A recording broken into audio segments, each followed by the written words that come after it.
Hey guys, welcome to my channel. We're a regular family doing Disney with real kids. The good, the chaotic, and the unexpectedly magical. Today, I'll be sharing the top 5 mistakes people make when going to Disney World. Let's get into it.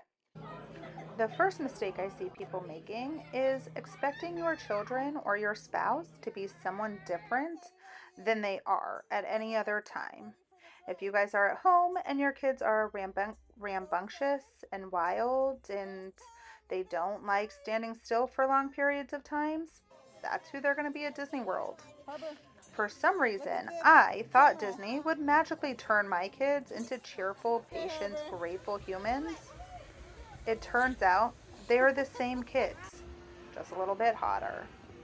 The second mistake I see people make is trying to fit way too much in one day. We had a plan, a vision, and a schedule. It's Disney versus Disney parents, and Disney wins. Slow down. You simply cannot do everything in one day. Choose some favorites and go with it. Wow, Chewbacca! Hey, wow! That's so big! Lots of hair. That's The third mistake I see people making is missing the small, unplanned moments. We kept rushing past moments because they weren't on the plan. This kind of goes along with what I was talking about with planning too much in one day.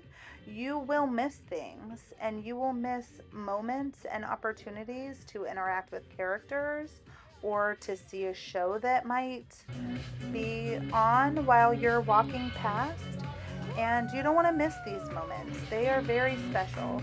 This is one of those moments here where we were walking past to get to the next thing, and we stopped for this show. And these guys um, invited the boys to come and experience this, and they got the best experience, and they got to practice spinning the plates and just being in this show.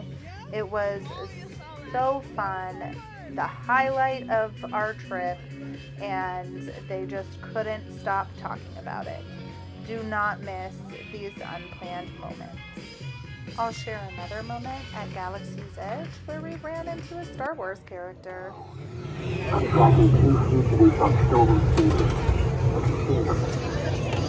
My team can't keep up.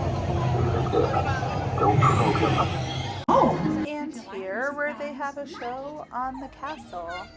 It is such a lovely show, and sometimes we're rushing, trying to do more rides or get to a dinner reservation, or we're hot and we just miss these fun shows and times.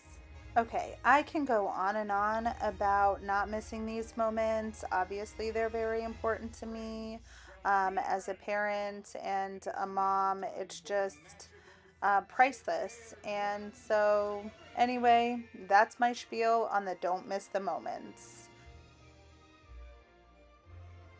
Moving right along, the fourth mistake is what I call the 9 a.m. fallacy.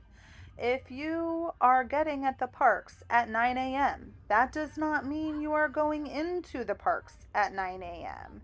You have to park and you have to get on a tram or walk to the entrance, go through security, scan your tickets. If you're at Magic Kingdom, you have to go through security and then get on some form of transportation to get to the entrance. So, this is not an easy or quick process. And depending on what park you are at, it can change. So, pay attention to what park you're going to and when you want to get there and how long you need to give yourself to get to where you want to be at the time you want to be. Because being there at 9 doesn't mean riding the rides at 9. Okay, the last mistake I'm going to talk about is spending money on items that are going to get lost or broken by the end of your trip, anyways. I like to buy items that I can keep for a long time, or that my children will keep for a long time. We do have like the first doll I've ever bought my daughter. She was an infant at Disney and she still has it, and it's so special.